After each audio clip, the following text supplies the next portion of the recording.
আমরা যদি নির্বাচনে সঠিক লোককে নির্বাচন করি, আমরা দুর্নীতিগ্রস্তকে নির্বাচিত করব, আমরা সন্ত্রাসীকে নির্বাচিত করব, আমরা চাঁদাবাজকে নির্বাচিত করব, তাহলে আমরা কেমন করে প্রত্যাশা করব দেশে সুশাসন আসবে?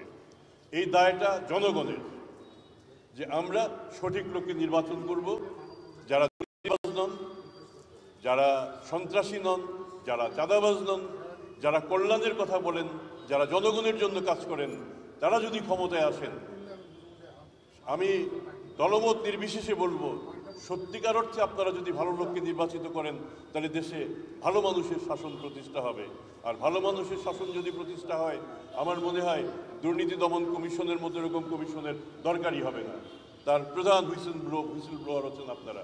আপনারা যদি চেষ্টা করে যান, আমি অত্যন্ত দৃঢ়ভাবে বিশ্বাস করি আমাদের আগামী নির্বাচনে দুর্নীতিবাজরা সামনে আসতে পারবেন না। আপনার প্রত্যাশা আগের চেয়ে এখন ভালো হচ্ছে সামনে। আমি এখনো মনে করি দুর্নীতি দমন কমিশনের আরও অনেক ভালো হওয়ার সুযোগ রয়েছে।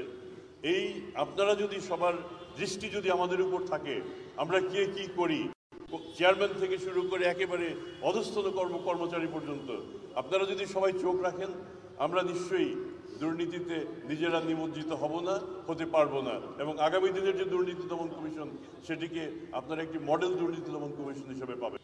দুর্নীতি যারা করে থাকেন তাদের উৎসব প্রতিদিনই, কিন্তু দুর্নীতি বিরোধী দিবস কি মাত্র একদিন হলে চলে?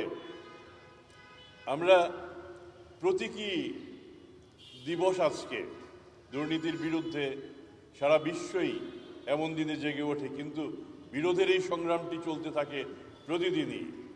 আমাদের এই সংগ্রামটি যদি যারা দুর্নীতি করেন তাদের যে সংগ্রাম, তার চেয়ে যদি আমাদেরটা বেশি হয়, তাহলে সঙ্গত কারণে আমরা প্রত্যাশা করতে পারি যে দুর্নীতি কেবল বাংলাদেশ থেকেই নয়, যেহেতু এটি একটি আন্তর্জাতিক দিবস, বিশ্ব থেকে দুর্নীতি ধীরে ধীরে বিলয়ে প্রাপ্ত হবে। আপনাদের সবাইকে অনেক ধন্যবাদ।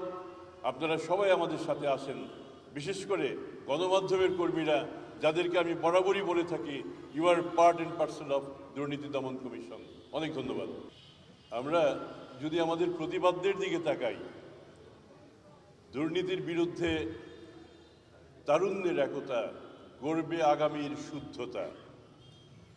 আমরা যদি 2024 সালের জুলাই আগস্টের দিকে যাই, এটা স্পষ্ট হয়ে ওঠে এই যে বিশাল পরিবর্তন,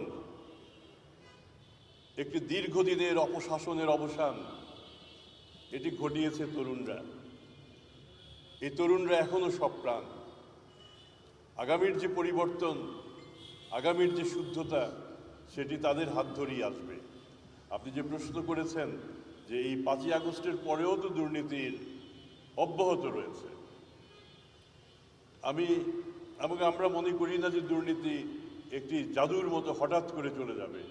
এটা আমাদের সমাজের রন্ধ্রে রন্ধ্রে এমনভাবে মিশে আছে যে এটা যাবেও ধীরে ধীরে। সেক্ষেত্রে আমাদের সবাইকেই সজাগ থাকতে হবে, সবাইকেই সচেতন থাকতে হবে। আমি বারবার একটা কথা বলি যে দুর্নীতি খারাপ, দুর্নীতি আমাদের করা উচিত না, এটা যদি বলি সবাই এর সাথে একমত হবেন। কিন্তু তারপরেও কেন দুর্নীতি? তার মূল কারণটি হচ্ছে আমাদের অস্থি মজ্জায় সংস্কৃতিতে এমন রন্ধ্রে রন্ধ্রে দুর্নীতি এমনভাবে মিশে আছে যে এটার অপনোদন, অপসারণ অনেকটা কষ্টসাধ্য। সেজন্য দুর্নীতি রয়ে যাচ্ছে। কিন্তু আমরা যদি সবাই সচেতন থাকি, বিশেষ করে আমি বলবো তারুণ্যের কথা। আমি তো চাই তারুণ্যের আরেকটা জাগরণ, যেই তারুণ্য তখন বলবে আমরা দেশে পরিবর্তন এনেছি, আমরা দেশকে দুর্নীতিমুক্ত করব। আমি চাই তারুণ্যের সেই প্ল্যাটফর্ম থেকে সে দাবি আসবে। এবং আপনারা যারা মিডিয়া কর্মী, তারা সবাই তরুণ। এবং আমি এখন দেখছি এবার আমাদের আইনজীবী যারা, আপনাকে সামনে নিয়ে বলছি, অধিকাংশই তরুণ।